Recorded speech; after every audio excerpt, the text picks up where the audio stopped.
London, 1922. Man is a plural being. When we speak of ourselves ordinarily, we speak of I. We say, I did this, I think this, I want to do this. But this is a mistake. There is no such I, or rather there are hundreds, thousands of little I's in every one of us. We are divided in ourselves, but we cannot recognise the plurality of our being except by observation and study. At one moment it is one I that acts. At the next moment it is another I. It is because the I's in ourselves are contradictory that we do not function harmoniously. We live ordinarily with only a very minute part of our functions and our strength, because we do not recognise that we are machines, and we do not know the nature and working of our mechanism. We are machines. We are governed entirely by external circumstances. All our actions follow the line of least resistance to the pressure of outside circumstances. Try for yourselves. Can you govern your emotions? No. You may try to suppress them or cast out one emotion by another emotion, but you cannot control it. It controls you. Or you may decide to do something. Your intellectual I may make such a decision, but when the time comes to do it, you may find yourself doing just the opposite. If circumstances are favourable to your decision, you may do it, but if they are unfavourable, you will do whatever they direct. You do not control your actions. You are a machine, and external circumstances govern your actions irrespective of your desires.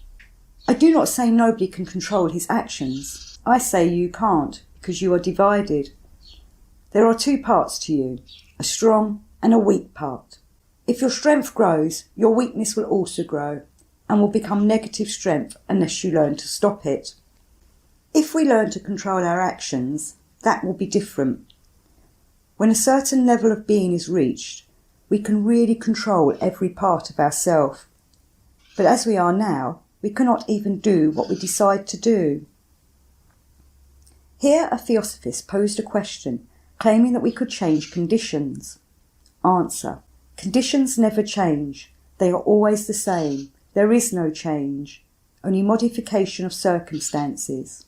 Question: isn't it a change if a man becomes better? Answer: one man means nothing to humanity. One man becomes better, another becomes worse. It is always the same.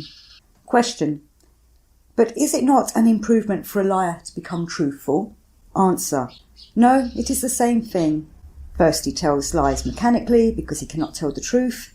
Then he will tell the truth mechanically because it is now easier for him. Truths and lies are only valuable in relation to ourselves if we can control them. Such as we are, we cannot be moral because we are mechanical. Morality is relative, subjective, contradictory, and mechanical. It is the same with us, physical man, emotional man, intellectual man. Each has a different set of morals befitting his nature. The machine in every man is divided into three basic parts, three centres. Look at yourself at any moment and ask, what sort of I is it that is working at the moment? Does it belong to my intellectual centre, to my emotional centre, or to my moving centre?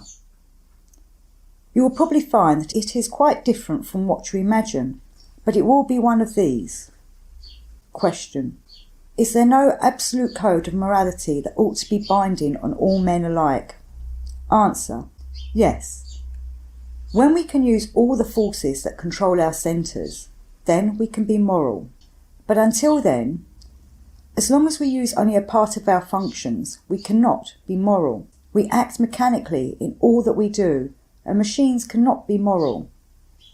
Question: it seems a hopeless position.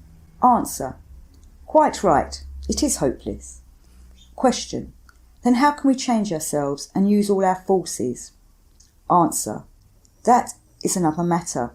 The chief cause of our weakness is our inability to apply our will to all three of our centres simultaneously. Question: Can we apply our will to any of them? Answer: certainly, sometimes we do. Sometimes we may even be able to control one of them for a moment with very extraordinary results.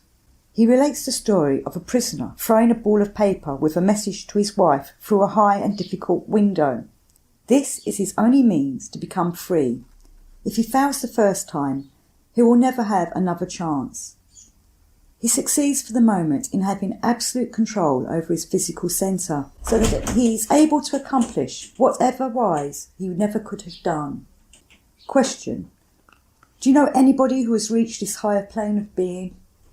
Answer: it means nothing if I say yes or no. If I say yes, you cannot verify it, and if I say no, you are none the wiser. You have no business to believe me. I ask you to believe nothing that you cannot verify for yourself. Question: if we are wholly mechanical, how are we to get control over ourselves? Can a machine control itself? Answer: quite right, of course not. We cannot change ourselves. We can only modify ourselves a little, but we can be changed with help from the outside. The theory of esotericism is that mankind consists of two circles: a large outer circle embracing all human beings, and a small circle of instructed and understanding people at the centre. Real instruction, which alone can change us, can only come from this centre, and the aim of this teaching is to help us to prepare ourselves to receive such instruction. By ourselves we cannot change ourselves. That can come only from outside. Every religion points to the existence of a common centre of knowledge. In every sacred book knowledge is there, but people do not wish to know it. Question: but haven't we a great store of knowledge already? Answer: yes. Too many kinds of knowledge. Our present knowledge is based on sense perceptions, like children's. If we wish to acquire the right kind of knowledge, we must change ourselves. With the development of our being, we can find a higher state of consciousness. Change of knowledge comes from change of being. Knowledge in itself is nothing. We must first have self-knowledge, and with the help of self-knowledge, we shall learn how to change ourselves. If we wish to change ourselves. Question: and this change must still come from without? Answer: yes. When we are ready for new knowledge, it will come to us. Question: can one alter one's emotions by acts of judgment? Answer: one centre of our machine cannot change another centre. For example, in London I am irritable. The weather and the climate dispirit me and make me bad-tempered, whereas in India I am good-tempered. Therefore, my judgment tells me to go to India, and I shall drive out the emotion of irritability. But then in London I find I can work. In the tropics not as well, and so there I should be irritable for another reason. You see, emotions exist independently of the judgment, and you cannot alter one by means of the other. Question: what is a higher state of being? Answer: there are several states of consciousness. 1. Sleep, in which our machine still functions but at very low pressure. 2. Waking state, as we are at this moment. These two are all that the average man knows. 3. What is called self-consciousness. It is the moment when a man is aware both of himself and of his machine. We have it in flashes, but only in flashes. There are moments when you become aware not only of what you are doing, but also of yourself doing it. You see both I and the here of I am here. Both the anger and the I that is angry. Call this self-remembering if you like. Now, when you are fully and always aware of the I and what it is doing and which I it is, you become conscious of yourself. Self-consciousness is the third state. Question: is it not easier when one is passive? Answer: yes, but useless. You must observe the machine when it is working. There are states beyond the third state of consciousness, but there is no need to speak of them now. Only a man in the highest state of being is a complete man. All the others are merely fractions of man. The outside help which is necessary will come from teachers or from the teaching I am following. The starting points of this self-observation are 1. That we are not one. 2. That we have no control over ourselves. We do not control our own mechanism. 3. We do not remember ourselves. If I say I am reading a book and do not know that I am reading, that is one thing. But when I am conscious that I am reading, that is self-remembering. Question. Doesn't cynicism result? Answer. Quite true. If you go no further than to see that you and all men are machines, you will simply become cynical. But if you carry your work on, you will cease to be cynical. Question. Why? Answer. Because you will have to make a choice, to decide, to seek either to become completely mechanical or completely conscious. This is the parting of the ways of which all mystical teachings speak. Question. Are there no other ways of doing what I want to do? Answer. In England, no. In the East it is different.